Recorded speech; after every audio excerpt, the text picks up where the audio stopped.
Hello guys, class 12th D and F block element का ये 5th video है और आज के वीडियो का टॉपिक है oxidation states of D block element. D block elements जिनको हम ट्रांजिशन एलिमेंट्स भी बोलते हैं, एक से ज़्यादा ऑक्सीडेशन स्टेट शो करते हैं, जिनको हम वेरिएबल वैलेंसीज बोलते हैं या वेरिएबल ऑक्सीडेशन स्टेट बोलते हैं। Hello guys, class 12th D and F block element का ये 5th वीडियो है और आज के वीडियो का टॉपिक है oxidation states of D block elements. D block elements जिनको हम ट्रांजिशन एलिमेंट्स बोलते हैं, एक से ज़्यादा ऑक्सीडेशन स्टेट शो करते हैं, जिनको वेरिएबल ऑक्सीडेशन स्टेट बोलते हैं। जैसे यहाँ पे 3D सीरीज के एलिमेंट गिवन है और इन सभी एलिमेंट्स में आप देख पा रहे हैं कि यहाँ पे एक से ज़्यादा ऑक्सीडेशन स्टेट इनकी गिवन है। इसका मतलब जो मोस्ट ऑफ ट्रांजिशन एलिमेंट्स या डी ब्लॉक एलिमेंट्स एक से ज़्यादा ऑक्सीडेशन स्टेट शो करते हैं। तो आज के वीडियो में हम जानेंगे कि जो ट्रांजिशन एलिमेंट्स या डी ब्लॉक एलिमेंट्स हैं उनमें मिनिमम ऑक्सीडेशन स्टेट क्या होती है, मैक्सिमम ऑक्सीडेशन स्टेट क्या होती है, इसको कैलकुलेट कैसे कर सकते हैं, और इन मिनिमम, मैक्सिमम या फिर इनके बीच में जो ऑक्सीडेशन स्टेट है उनमें से कौन सी ऑक्सीडेशन स्टेट मोर स्टेबल है और इसका रीजन क्या है। इन सभी के बारे में आज की वीडियो में हमें पढ़ना है। लेकिन उससे पहले हम जानेंगे कि ऑक्सीडेशन स्टेट होती क्या है, किसको बोलते हैं ऑक्सीडेशन स्टेट। डेफिनेशन के बारे में आप वैसे क्लास 11th में पढ़ चुके हैं। Oxidation state is charge on an individual atom in A compound. जैसे अगर मैं एक डी ब्लॉक एलिमेंट मैंगनीज है और इसका अगर मैं एक कंपाउंड बनाऊं KMnO4, ये पोटेशियम परमैंगनेट काफी फेमस कंपाउंड है। अब मैंगनीज के कंबाइंड फॉर्म यानी कि कंपाउंड में मैंगनीज के ऊपर जो चार्ज होगा उसी को इसकी ऑक्सीडेशन स्टेट बोलते हैं। जैसे इसके ऊपर ऑक्सीडेशन स्टेट या इसके ऊपर चार्ज +7 है तो मैंगनीज की ऑक्सीडेशन स्टेट +7 हुई। अब ये +7 कैसे कैलकुलेट हुई उसके बारे में कई सारे रूल्स हैं, उनको आप क्लास 11th में रिडॉक्स रिएक्शन में पढ़ के आए हैं, ठीक है, आप निकाल सकते हैं। चलिए, यहाँ पे हम बात करने वाले हैं डी ब्लॉक एलिमेंट की ऑक्सीडेशन स्टेट के बारे में। तो सबसे पहली बात जो मैंने अभी आपको बताई, डी ब्लॉक एलिमेंट्स या ट्रांजिशन एलिमेंट्स जो हैं उनमें एक से ज़्यादा ऑक्सीडेशन स्टेट्स होती हैं, लेकिन कुछ एक्सेप्शंस भी हैं जिनमें ऑक्सीडेशन स्टेट वेरी नहीं करती, फिक्स ऑक्सीडेशन स्टेट होती हैं, जैसे जिंक की +2 ही होती है।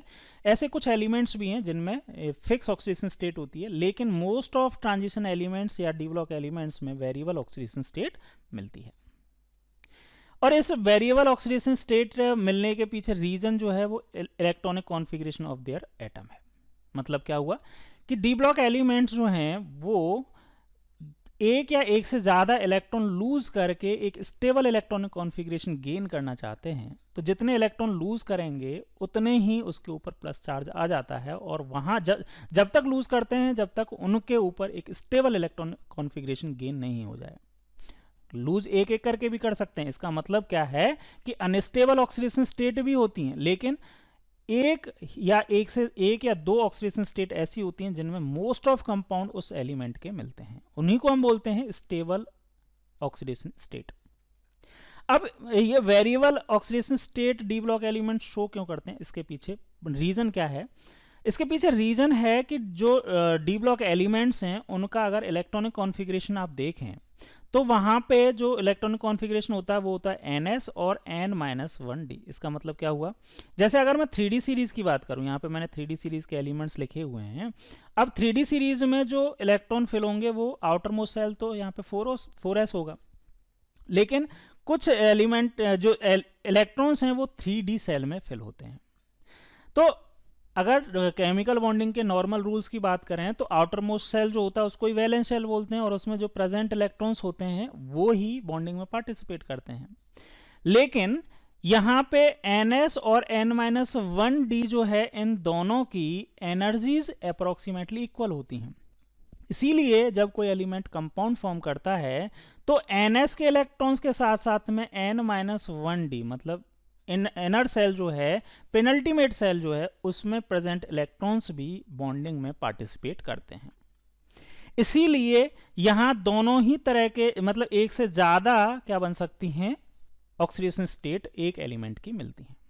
तो रीजन क्या है एक से ज्यादा ऑक्सीडेशन स्टेट मिलने का, वो है कि N-1D और NS की जो एनर्जीज हैं वो अप्रोक्सीमेटली इक्वल होती हैं, उन दोनों में बहुत ज्यादा चेंज, बहुत ज़्यादा डिफरेंस नहीं होता।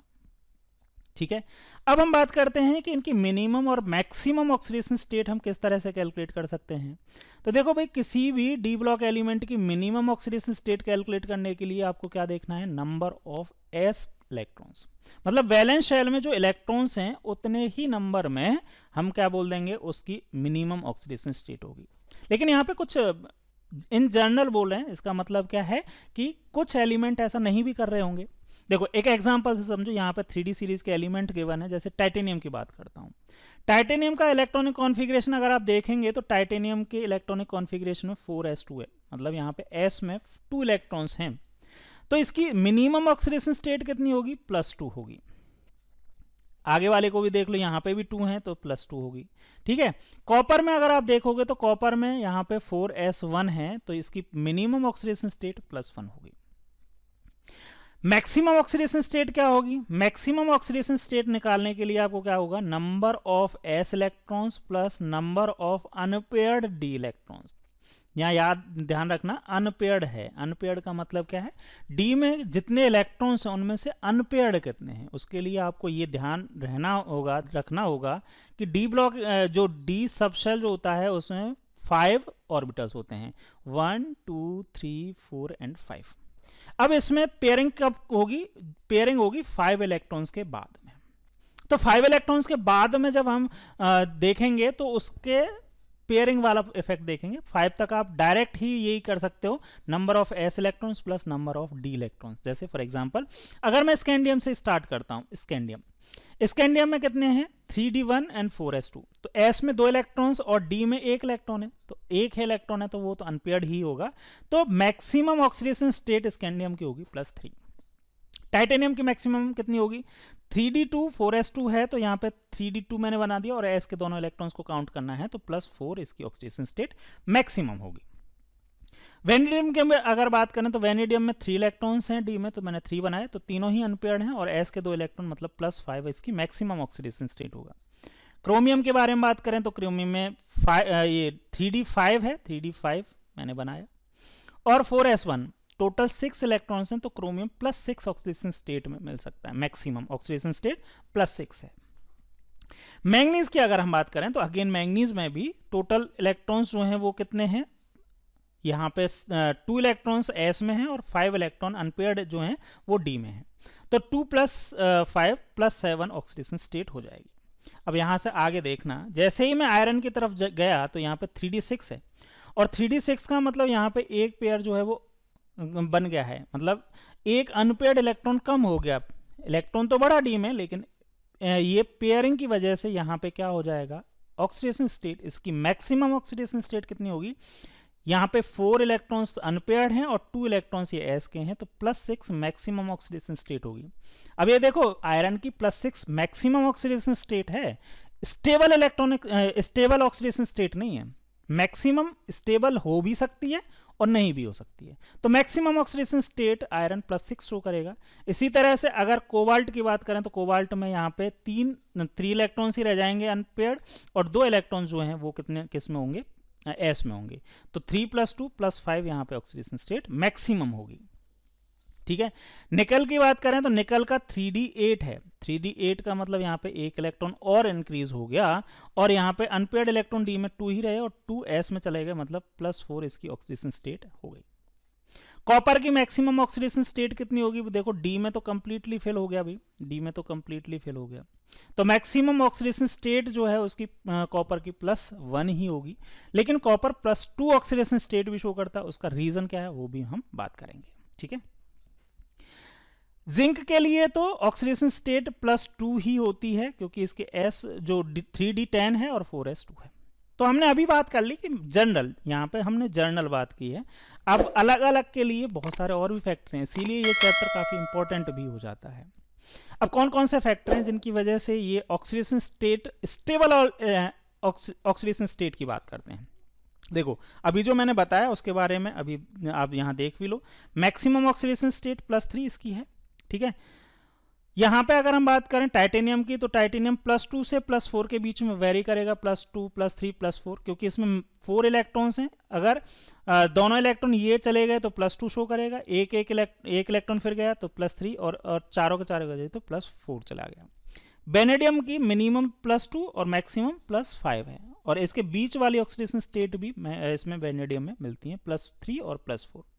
क्रोमियम में भी सेम, यही मैंने आपको बताया, मैक्सिमम ऑक्सीडेशन स्टेट और मिनिमम हमने बात कर ली, मैंगनीज की भी हमने बात कर ली। अब यहाँ पे जो ब्रैकेट में लिख रही है ना ये ऑक्सीडेशन, ये स्टेट, ये अनस्टेबल इलेक्ट्रॉनिक स्टेट है। मतलब ये जनरली इनमें जो यहाँ पे ब्रैकेट में जो ऑक्सीडेशन स्टेट लिख रही है, इनमें कोई भी कंपाउंड नहीं मिलता है। थियोरेटिकली हम बोल सकते हैं कि हाँ बना सकता है, लेकिन जो कंपाउंड बनेगा बहुत ही ज़्यादा अनस्टेबल बनेगा इस ऑक्सीडेशन स्टेट में।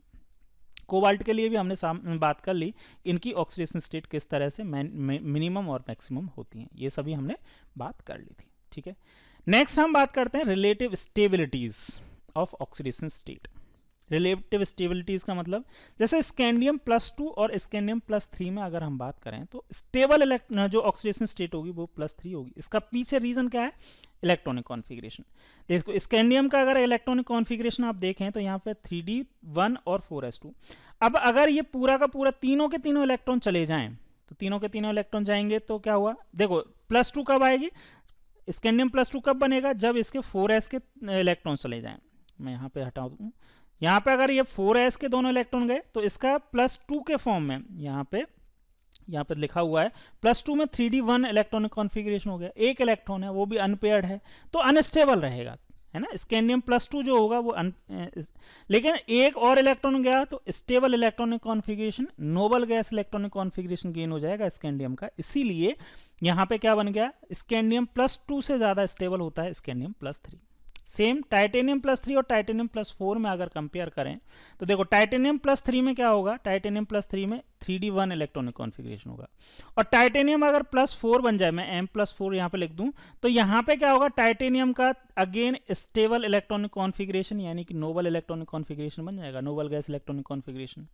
तो यहाँ पे इसीलिए टाइटेनियम जो है उसकी ऑक्सीडेशन स्टेट +4 स्टेबल होती है। मैंगनीज के केस में बात करते हैं, मैंगनीज +6 और मैंगनीज +7 में मैंगनीज +7 स्टेट जो होती है वो मोर स्टेबल होती है। देखो मैंगनीज में अगर आप देखें तो यहाँ पे इसका इलेक्ट्रॉनिक कॉन्फ़िगरेशन कितना है? 3d5 and 4s2। अगर इसमें से 6 इलेक्ट्रॉन्स जाएंगे तो 6 इलेक्ट्रॉन्स कैसे जाएंगे? 2 इलेक्ट्रॉन्स पहले तो ये जाएंगे और यहाँ से 4 इलेक्ट्रॉन गए तो Mn+6 में जो इलेक्ट्रॉनिक कॉन्फ़िगरेशन होगा वो आर्गन और 3d1 होगा। ये तो अनस्टेबल इलेक्ट्रॉनिक कॉन्फ़िगरेशन है। अगर एक और इलेक्ट्रॉन चला जाए इसके पास से तो क्या होगा? इसका स्टेबल इलेक्ट्रॉनिक कॉन्फ़िगरेशन अटेन हो जाएगा। इसीलिए Mn+7 जो है वो मोर स्टेबल है Mn+6 से। ठीक, सेम रीजन वैनेडियम +4 और वैनेडियम +5 के लिए दे सकते हैं। एक और है मैंगनीज +2 और मैंगनीज +3 में कौन ज़्यादा स्टेबल है? ये भी काफ़ी अच्छा है ना। मैंगनीज का अगर देखें तो मैंगनीज +2 और मैंगनीज +3। देखो मैंगनीज +2 में अगर हम बात करें तो इसका स्टेबल इलेक्ट्रॉनिक कॉन्फ़िगरेशन है हाफ फिल्ड d ऑर्बिटल, लेकिन मैंगनीज +3 में इसका 3d4 हो गया तो स्टेबल में ज़्यादा रहना चाहेगा, तो मैंगनीज +2 मोर स्टेबल होता है मैंगनीज +3 की बजाय। ठीक है, नेक्स्ट हम बात करें क्रोमियम +2 और क्रोमियम +3 में। क्रोमियम +3 एक्वस स्टेट में मोर स्टेबल होती है क्योंकि एक्वस स्टेट में d3 electronic configuration more stable होता है d4 से। इसी तरह से 2 एग्जाम्पल आपको और याद रखने हैं। निकल में निकल +2 मोर स्टेबल होती है और जबकि प्लेटिनम में प्लेटिनम +4 मोर स्टेबल होती है। इसका रीजन है जो सम ऑफ फर्स्ट 4 आयनाइजेशन एंथैल्पीज, तो इसके बारे में हम आगे भी बात करेंगे, लेकिन अभी आप इसको याद रख लीजिए। अगर हम वेरिएशंस की बात करें अलोंग द पीरियड और अलोंग द ग्रुप, तो अलोंग द पीरियड जो ऑक्सीडेशन स्टेट वेरी करती है वो कैसे करती है? अगर मैं 3D सीरीज का एग्जांपल लेके आपको समझाऊं तो अगर हम एक सीरीज में लेफ्ट टू राइट मूव करते हैं तो जो ऑक्सीडेशन स्टेट है वो पहले इंक्रीज होती है, मैक्सिमम तक पहुंचती है और फिर डिक्रीज होती है।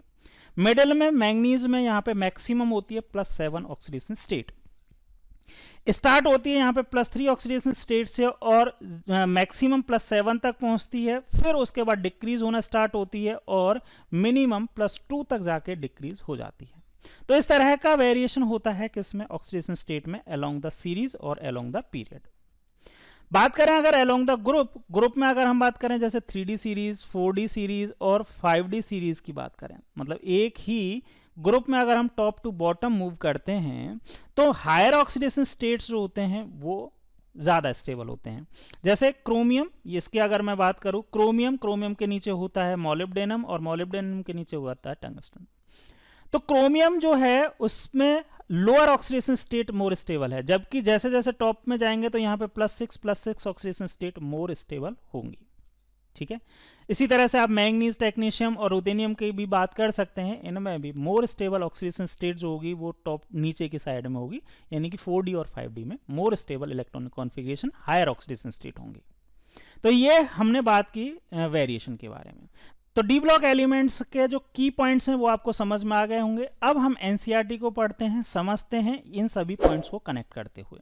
देखो, one of the notable feature of the transition element is the great variety of oxidation state these may show in their compounds. Table 8.3 lists the common oxidation state of the first row of the transition elements. अब यहाँ पे अगर आप देखें ये 3D elements, इसका मैंने use किया था अभी आपको पीछे। तो इसमें स्कैंडियम की +3 है, टाइटेनियम की मिनिमम +2 से +4 है, लेकिन +4 जो है वो मोर स्टेबल है। क्यों है उसका रीजन भी हमने अभी जान लिया।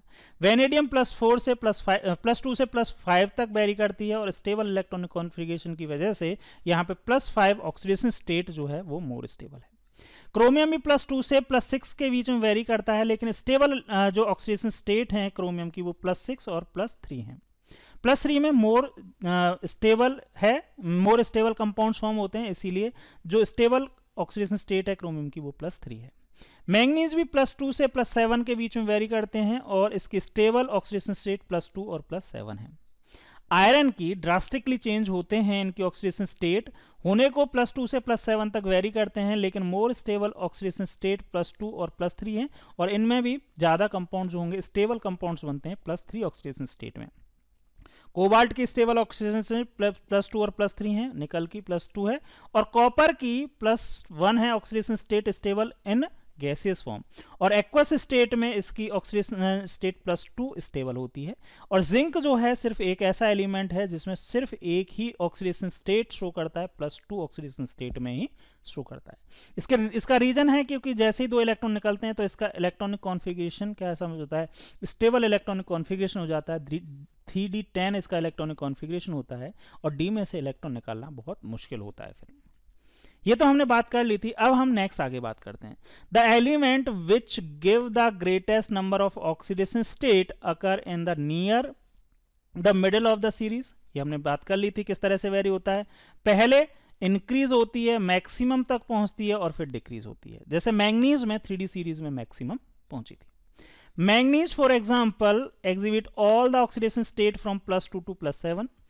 The lesser number of oxidation state at the extreme ends stem from either too few electrons to lose or share, scandium titanium की जैसे मिनिमम होती है, और too many d electrons, hence fewer orbital available in which to share the electron with others। तो जैसे जैसे number of D electrons increase होते हैं उनकी पेयरिंग स्टार्ट हो जाती है, और हमने देखा था मैक्सिमम जो ऑक्सीडेशन स्टेट कैलकुलेट करने के लिए अनपेयर्ड डी इलेक्ट्रॉन्स का होना जरूरी है। आप जानते भी हैं कि अनपेयर्ड इलेक्ट्रॉन्स जो हैं वही पेयरिंग करेंगे, बॉन्ड बनाएंगे। तो जैसे जैसे हम लेफ्ट टू राइट मूव करते हैं तो आगे बीच में जाके मैक्सिमम अनपेयर्ड इलेक्ट्रॉन्स होते हैं डी में, इसीलिए मैक्सिमम जो ऑक्सीडेशन स्टेट होती है वो बीच में होती है, और साइड में मतलब स्टार्टिंग में टॉप लेफ्ट की बात करें या टॉप राइट की बात करें वहां पे इनकी ऑक्सीडेशन स्टेट कम ही होती है। For higher valence copper and zinc, this early in the series scandium यहाँ पे 2 का मतलब है scandium +2 is virtually unknown, and titanium +4 is more stable than titanium +3, titanium और टाइटेनियम +2। यहाँ पे हमने स्टेबिलिटीज की बात की थी, वही सारी चीजें यहाँ पे गिवन है। At the other end the only oxidation state of zinc is +2, no d electron are involve. और जिंक जो होता है उसकी मैंने आपको बताई दी +2 ऑक्सीडेशन स्टेट में ही मिलता है। उसका रीजन है जैसे 2 इलेक्ट्रॉन लूज होते हैं इसका स्टेबल इलेक्ट्रॉनिक कॉन्फ़िगरेशन अटेन हो जाता है। The maximum oxidation state of reasonable stability correspond in value of the sum of the s and d orbital up to manganese. मैंने बताया मैक्सिमम कैसे निकाल सकते हैं, s में 4s में या यूं कहें ns में जितने इलेक्ट्रॉन्स हैं प्लस d इलेक्ट्रॉन्स, डी के कैसे इलेक्ट्रॉन्स, अनपेयर्ड इलेक्ट्रॉन्स होने चाहिए। ये बहुत सारे एग्जांपल्स हैं वो मैंने अभी आपको डिस्कस कर लिए। Followed by the rather abrupt का मतलब होता है शार्पली, एकदम से +7 तक पहुंचा यहाँ पे मैंगनीज में, और एकदम से आप देखा यहाँ पे मैं यहाँ पे दिखा देता हूँ, जैसे यहाँ पे +7 तक मैक्सिमम पहुंचा, लेकिन जैसे आयरन की तरफ मूव हुए एकदम से शार्पली जो stable electronic configuration, stable oxidation state जो है वो +2 हो जाती है, एकदम से शार्पली डिक्रीज होती है ऑक्सीडेशन स्टेट में। ठीक है, decrease in stability of higher oxidation state so that the typical species are followed। Iron या तो +2 ऑक्सीडेशन स्टेट में आएगा या +3 ऑक्सीडेशन स्टेट में आएगा, कोबाल्ट भी +2 या +3 में, निकल +2 में स्टेबल होता है, कॉपर +1 और +2 में, और जिंक जो होता है वो +2 में ही स्टेबल होता है। तो मैंगनीज के बाद में जो स्टेबल ऑक्सीडेशन स्टेट होती हैं वो एकदम से शार्पली डिक्रीज होती हैं, जो मैक्सिमम ऑक्सीडेशन स्टेट बोल सकते हैं वो शार्पली डिक्रीज होती हैं। ठीक है, the variability of oxidation state, a characteristics of transition element, arise out of incomplete filling of d orbital। ये मैंने बात की कि जो वेरिएबल ऑक्सीडेशन स्टेट होती हैं वो किसकी वजह से होती हैं, डी ब्लॉक एलिमेंट्स की, उनके इनकम्प्लीट डी ऑर्बिटल्स की वजह से। In a way that the oxidation state differ from one each other, unity है ना। वेनेडियम जो है वो 2, वेनेडियम 3, वेनेडियम 4 और वेनेडियम 5, मतलब 2 से लेके 5 ऑक्सीडेशन स्टेट, मतलब +2 से +5 ऑक्सीडेशन स्टेट के बीच में वेरी करेंगे, क्योंकि एक एक इलेक्ट्रॉन इनमें से क्या होता जाता है, जो यहाँ पे इनकम्प्लीट डी ऑर्बिटल है और इनमें एक एक इलेक्ट्रॉन ये लूज करते जाएंगे और डिफरेंट कंपाउंड्स में ये डिफरेंट ऑक्सीडेशन स्टेट शो कर सकते हैं। This is in contrast with the variability of oxidation state of non-transition element where oxidation state normally differ by unit of 2। अब देखो, अगर नॉन ट्रांजिशन एलिमेंट्स की मैं बात कर लूँ, जैसे मैं फॉस्फोरस की बात करूँ, अब फॉस्फोरस जो होता है वो या तो +3 में शो करेगा या फिर किस में करेगा, +5 में। इन दोनों में, इनके बीच में +4 वाला नहीं है। रीजन इसका अगेन वही इलेक्ट्रॉनिक कॉन्फ़िगरेशन ही है। अगर फॉस्फोरस की 15 की मैं इलेक्ट्रॉनिक कॉन्फ़िगरेशन लिखना चाहूँ तो ये होगा 1s2 2s2 2p6 3s2 and 3p3, और यहाँ पे d ऑर्बिटल वेकेंट है 0। अब यहाँ पे जो है, अगर थर्ड सेल की बात करूँ तो यहाँ पे 3p है, मतलब 3 अनपेयर्ड इलेक्ट्रॉन है, और d में कोई इलेक्ट्रॉन है नहीं। 1 2 3 4 आप बना सकते हैं यहाँ पे 5 ऑर्बिटल्स, d में कोई इलेक्ट्रॉन नहीं है। ठीक है, यहाँ पे थर्ड सेल में ये सारे इलेक्ट्रॉन्स हैं, ये 3s 3p और ये 3d मैंने बनाया। तो यहाँ पे अनपेयर्ड इलेक्ट्रॉन कितने, 3 हैं, और 3 होने की वजह से यहाँ पे इसकी ऑक्सीडेशन स्टेट +3 होती है।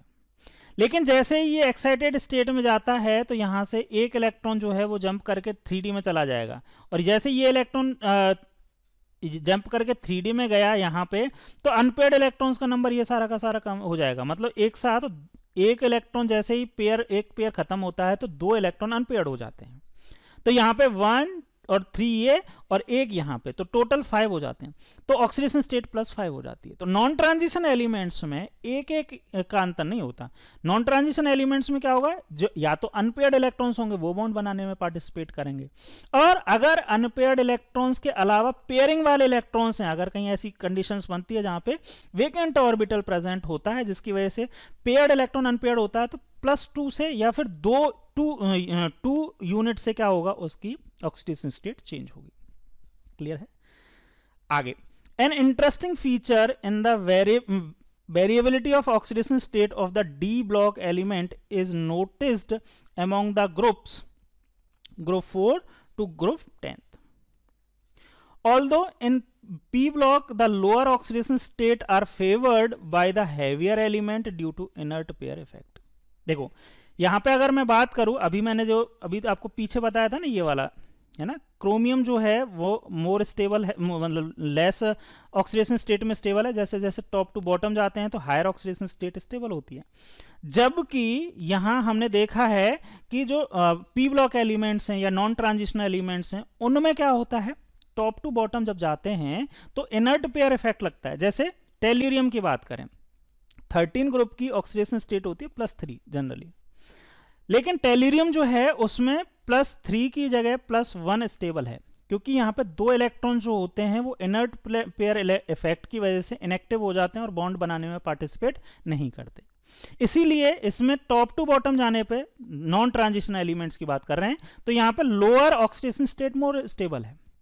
सेम यहाँ पे पीवी के लिए भी है या एसएन के लिए भी है, ठीक है, या एंटीमनी बिस्मथ के लिए भी हम सेम चीजें बोल सकते हैं कि इनका ऑक्सीडेशन स्टेट जो है वो lower oxidation state more stable है।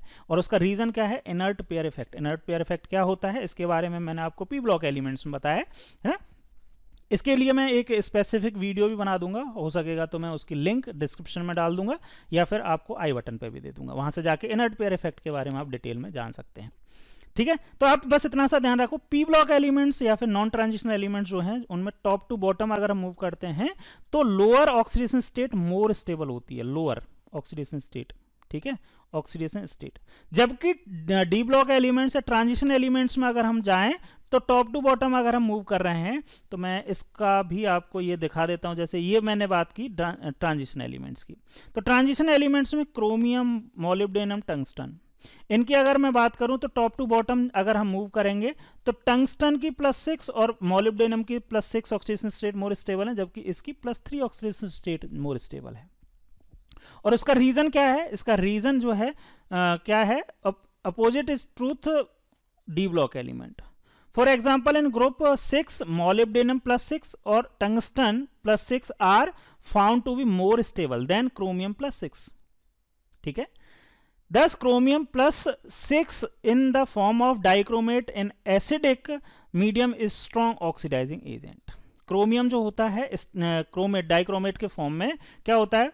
+6 से क्रोमियम +6 से क्रोमियम +3 में चला जाता है। इसका रीजन क्या है? क्योंकि क्रोमियम +3 मोर स्टेबल है, इसीलिए हम इसको बोल सकते हैं कि डाइक्रोमेट जो क्रोमियम है वो डाइक्रोमेट के फॉर्म में एसिडिक मीडियम में स्ट्रॉन्ग ऑक्सीडाइजिंग एजेंट होता है, क्योंकि क्रोमियम की +3 ऑक्सीडेशन स्टेट मोर स्टेबल होती है। तो डी ब्लॉक एलिमेंट्स या ट्रांजिशन एलिमेंट में टॉप टू बॉटम जाने पे higher oxidation state more stable होती है, ठीक। नेक्स्ट है the low oxidation state are found when complex compound has ligand capable of pi acceptor character in the addition to be sigma bonding. For example in nickel carbonyl, iron carbonyl, the oxidation state of nickel and iron is 0। तो यहाँ पे निकल और जो iron है वो एक specific type का बॉन्ड फॉर्म करते हैं जिसको हम बोलते हैं सिनर्जिक बॉन्ड। इस सिनर्जिक बॉन्ड के बारे में हम कोऑर्डिनेट कंपाउंड में डिटेल में पढ़ते हैं, चाहे तो आप इसको पढ़ सकते हैं एक बार, बाकी डिटेल में हम कोऑर्डिनेशन कंपाउंड्स में पढ़ते हैं। तो जब इस तरह की जो पाई बॉन्डिंग हो जाती है, सिनर्जिक बॉन्ड फॉर्म हो जाता है, तो उस फॉर्म में जो आयरन और निकल जैसे कंपाउंड्स जो हैं वो लोअर ऑक्सीडेशन स्टेट में भी स्टेबल कंपाउंड्स फॉर्म करते हैं। क्लियर है? समझ में आ गया होगा। इसके बाद यहाँ पे ये 2 क्वेश्चन है, इनको आप इजीली कर सकते हैं, ये लेक्चर आपने अच्छे से समझा है तो ठीक है। चलिए फिर आज के लिए हम इतना ही रखते हैं, नेक्स्ट क्लास में हम नेक्स्ट टॉपिक स्टार्ट करेंगे। अगर आपको कोई तरह की प्रॉब्लम आ रही है, कोई दिक्कत है, तो आप मुझे कमेंट करिए, मैं आपका कमेंट का रिप्लाई करूंगा, ठीक है। और क्वेश्चंस ये जरूर कर लेना। तो मिलते हैं हम नेक्स्ट लेक्चर में। Thank you.